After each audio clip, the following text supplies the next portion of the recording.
Howdy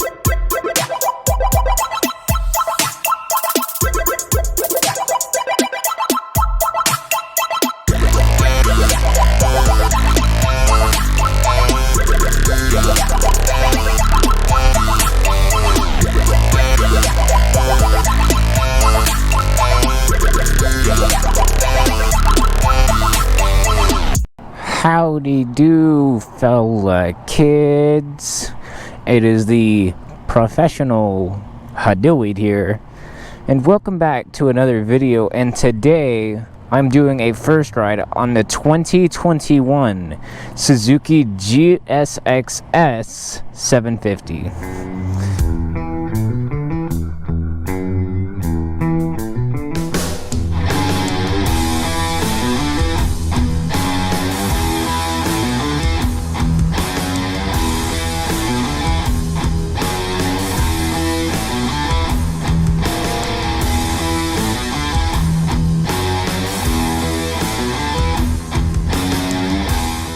This video wouldn't be possible without Freedom Power Sports up here in Canton, Georgia. They're your go-to dealership for just about anything.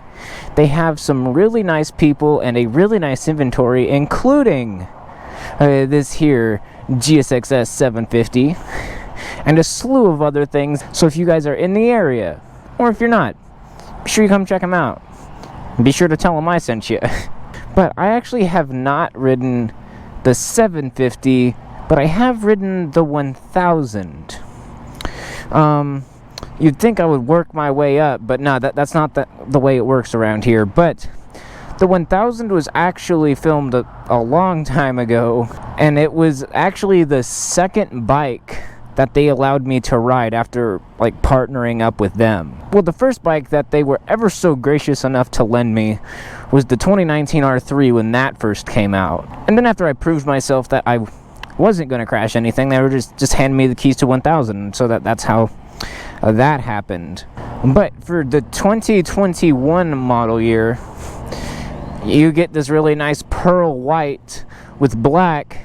And to spice things up, you get this really cool looking yellow fairing there underneath of the engine, and I think it really adds some flair to it. And to match that, you just get a wee bit of yellow here on the headlight, and as well as the 750 also being in yellow. But I actually quite like this color scheme, because I feel like just black and white might be a little too boring, but they were able to spice it up with some little yellow bits.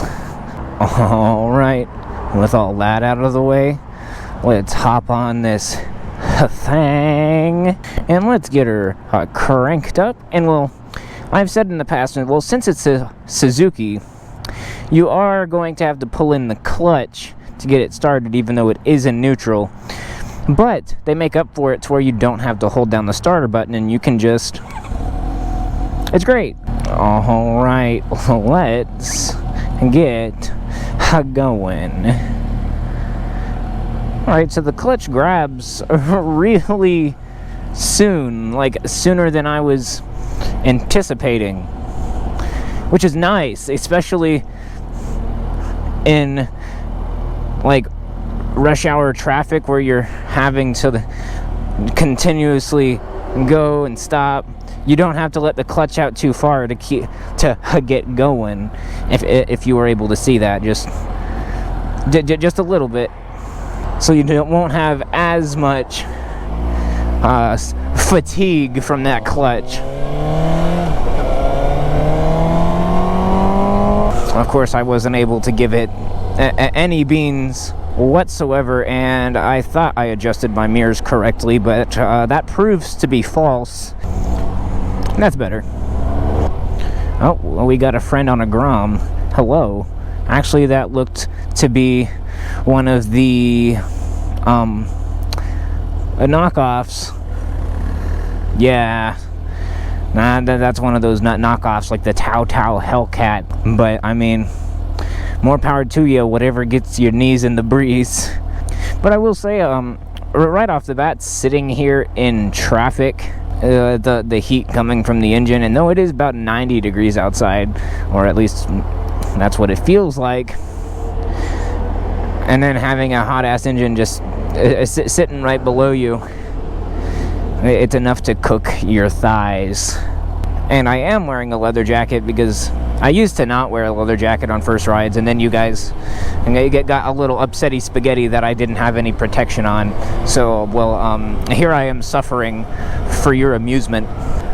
Oh, but in the handling feels really nice and smooth and agile, though I don't have a whole lot of twisties to hit on my test ride route.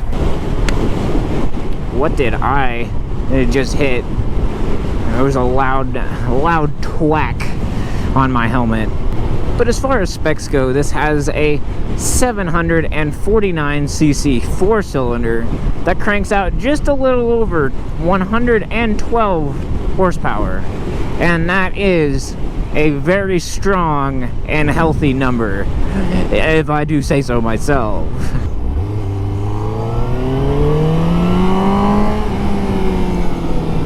It certainly has a really nice sound to it. That's for sure. This Lexus is kind of preventing me from opening it up to its top speed of just around 160 miles an hour. At least that's what it says online. Though the internet has lied to me in that aspect before.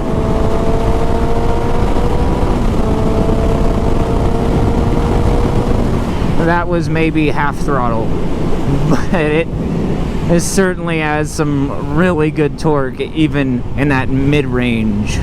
And plus the cars next to me are kind of sketching me out. You never know what these Georgia drivers are going to do.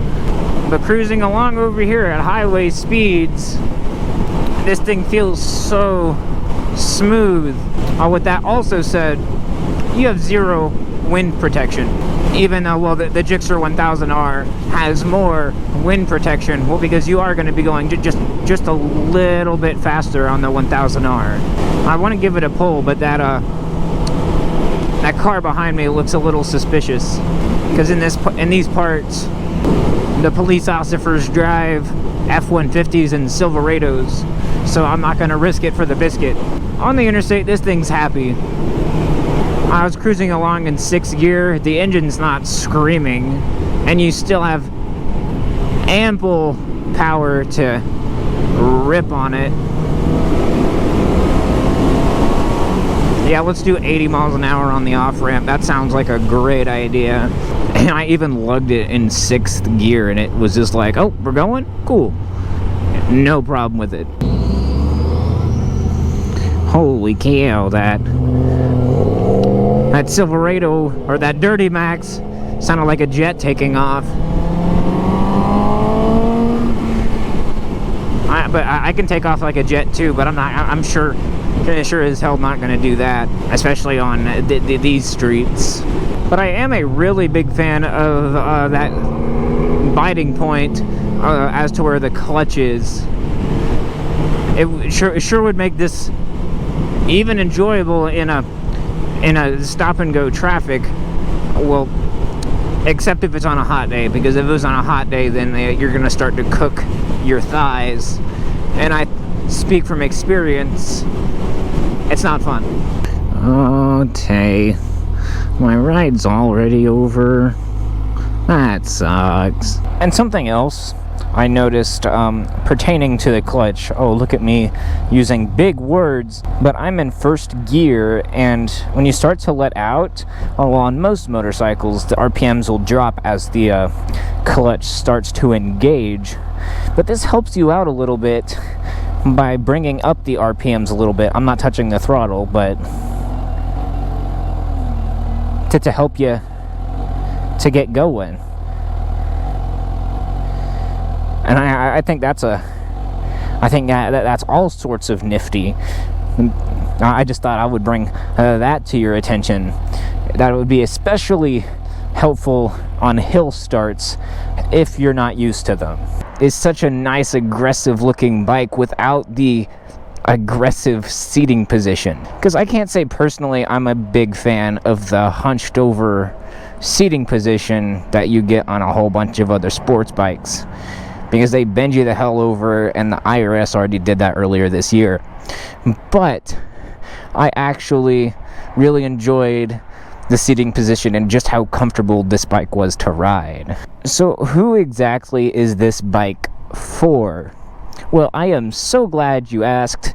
Well, I think this would be a very solid upgrade from either a Z400 or a Z650. More than likely, it would be a better upgrade from the Z650.